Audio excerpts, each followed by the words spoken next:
दोस्तों नमस्कार। करणी सेना और रामजी लाल सुमन के बीच का युद्ध अभी खत्म नहीं हुआ है। करणी सेना ने 12 अप्रैल को आगरा कूच किया था, नंगी तलवारें लहराई थी। पूरे पुलिस प्रशासन की मौजूदगी में जिस तरह से तांडव किया गया, डराने की कोशिश हुई दलितों को, वो ये दिखाता कि उत्तर प्रदेश में राजपूतों को, क्षत्रियों को खुली छूट मिली हुई है। लेकिन रामजी लाल सुमन डरे नहीं। उसके पहले भी उनके घर पर हमला हुआ था, तमाम गाड़ियों को क्षतिग्रस्त कर दिया गया था, तोड़ दिया गया था, इनाम जारी की गई, जबान काटने के लिए, उनको गोली मारने के लिए। लेकिन फिर भी रामजी लाल सुमन डरे नहीं, डिगे नहीं, बल्कि 14 तारीख को बाबा साहब अंबेडकर की जयंती के दिन जब वो भाषण देने के लिए खड़े हुए तो उन्होंने दो टूक शब्दों में चुनौती दे डाली उस करणी सेना को, जो आज हिंदुत्व की राजनीतिक सत्ता के संरक्षण में खुले तौर पर नरसंहार करने पर आमादा दिख रही है।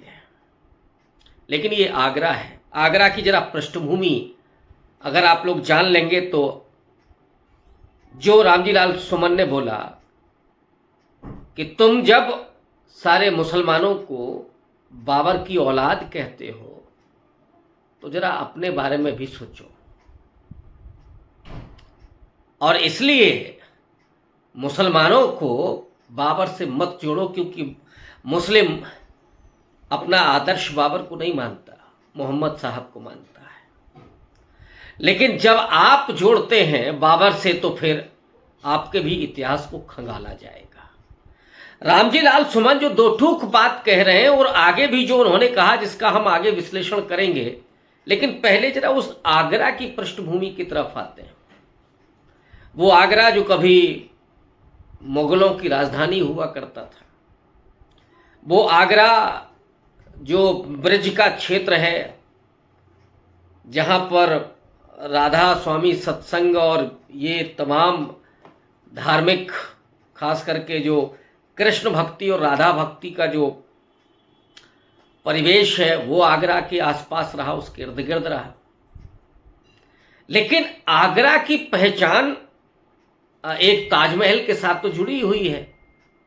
दुनिया का एक अजूबा, जिसको देखने के लिए लाखों लोग हर साल आते हैं। भारत को एक बड़ी संपत्ति उसके जरिए हासिल होती है, इकोनॉमी बढ़ती है भारत की। उसी आगरा की एक और कहानी है। और आज जब इतिहास लिखे जा रहे हैं अलग अलग ढंग से, एक इतिहास लिखने का पैटर्न बहुजनों का भी है। इतिहास लेखन के बहुत सारे तरीके रहे हैं, बहुत सारी वैचारिकी है। इतिहास औपनिवेशिक दृष्टिकोण से लिखे गए तो हिंदू मुसलमान का विभाजन पैदा कर दिया गया। इतिहास राष्ट्रवादी नजरिए से लिखे गए तो मुगल काल में कुछ आदर्श बादशाह निकल के आए, सम्राट अशोक महान बनाए गए, तो अकबर को भी महान निर्धारित किया गया। स्वाधीनता आंदोलन को नए भारत के निर्माण की आधारशिला बताई गई। गांधी, नेहरू, इन सब की काम की पूरा विश्लेषण किया गया। जब वामपंथी इतिहास लेखन आता है तो वो इसकी भी पड़ताल करता है, थोड़ा आर्थिक दृष्टिकोण से और मजदूरों के दृष्टिकोण से इतिहास को देखा जाता है। बीच में सबाल्टर्न हिस्ट्री राइटिंग आती है तो वो एक नए ढंग से कि जो निम्न वर्ग है वो कैसे आंदोलन कर रहा है उसका इतिहास लिखता है। एक दूसरा जो इतिहास लेखन का दृष्टिकोण है वो बहुजन दृष्टिकोण है। तो वो चौरी चौरा कांड को किस नजरिए से देखता है, उस दृष्टिकोण से जब आप आगरा को देखेंगे तो आगरा दलितों की राजधानी दिखाई पड़ेगी। जब आप उस निगाह से आगरा को देखेंगे तो डॉक्टर अंबेडकर की आगरा की यात्रा याद आएगी।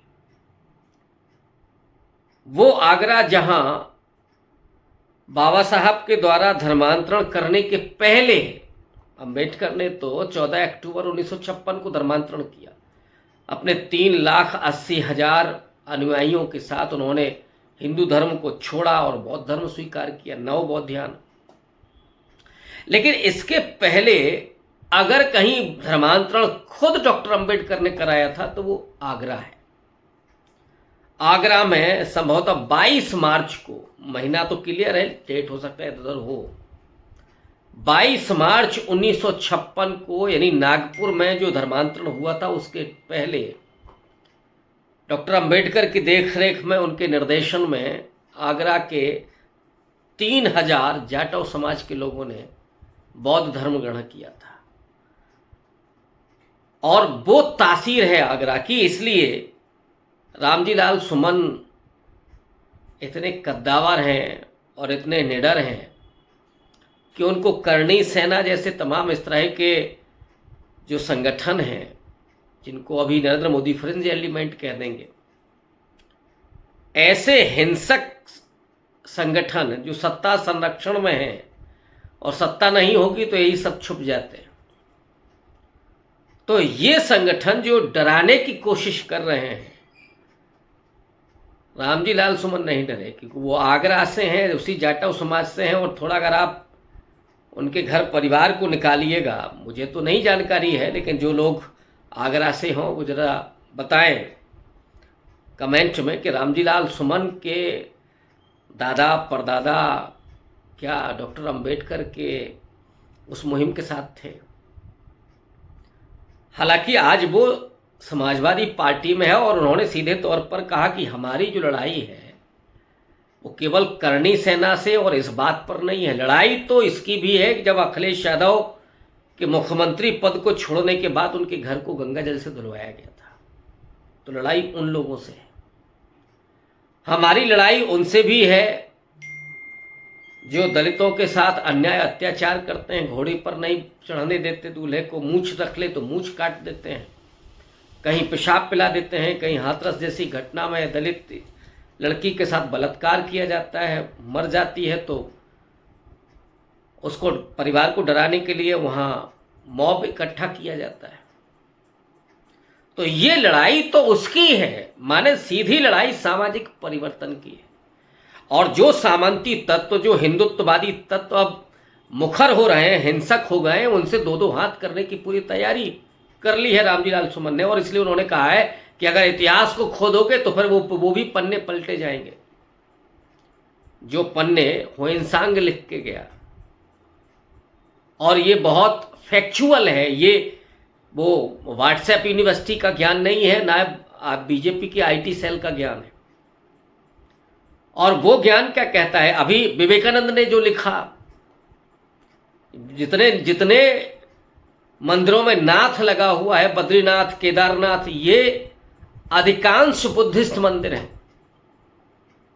ये खुद विवेकानंद जैसा व्यक्ति लिख के गया।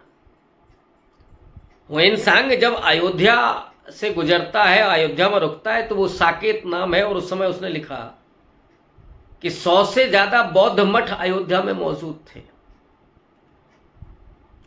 फायान ने, जो चंद्रगुप्त विक्रमादित्य के समय आता है, वो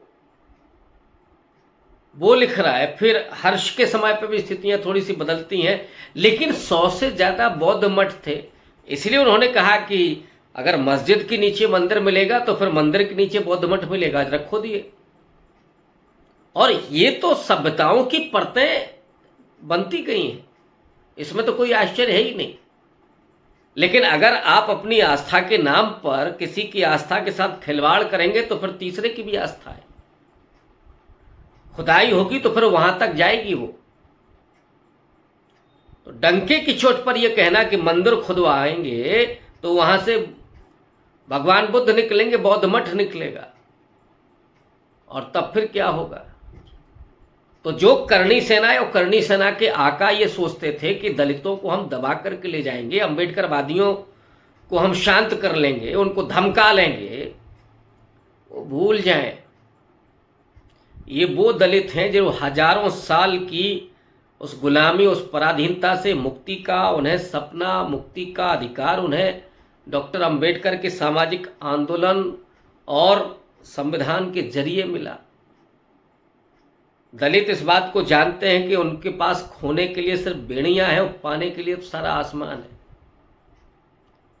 अगर वो आज खामोश रहते हैं तो कल को उनकी जो पीढ़ी आएगी वो गूंगी पैदा होगी।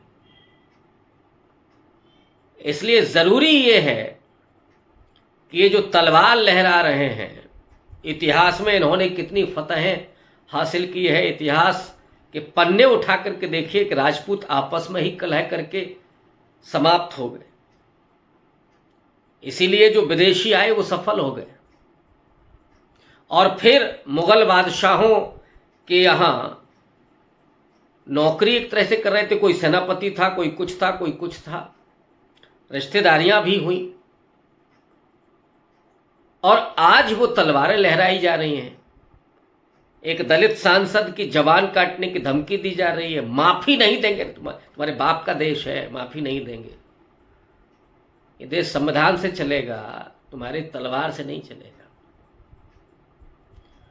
और रामजी लाल सुमन जिस उम्र में है, एक नौजवान का जोश दिखता है रामजी लाल सुमन में, भले ही वो वयोवृद्ध हो रहे हैं।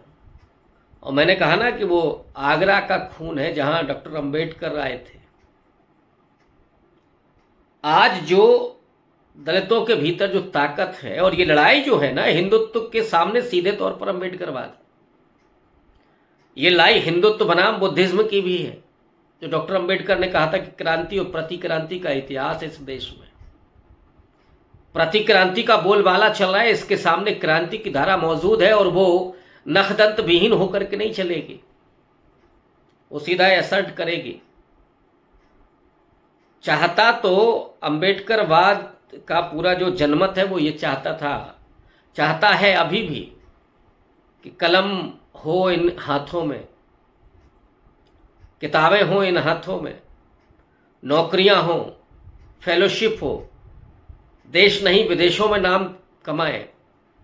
लेकिन जो सामंती तत्व या जो अतीत को लेकर के ये दंभ पाल करके बैठे हैं कि नहीं साहब हम जैसे चाहेंगे वैसे करेंगे, किसी की गर्दन उतार देंगे, किसी की जबान काट देंगे, तो तुम्हारे बाप का ये सब नहीं है। ये कभी चलता रहा होगा, अब चलने वाला नहीं है।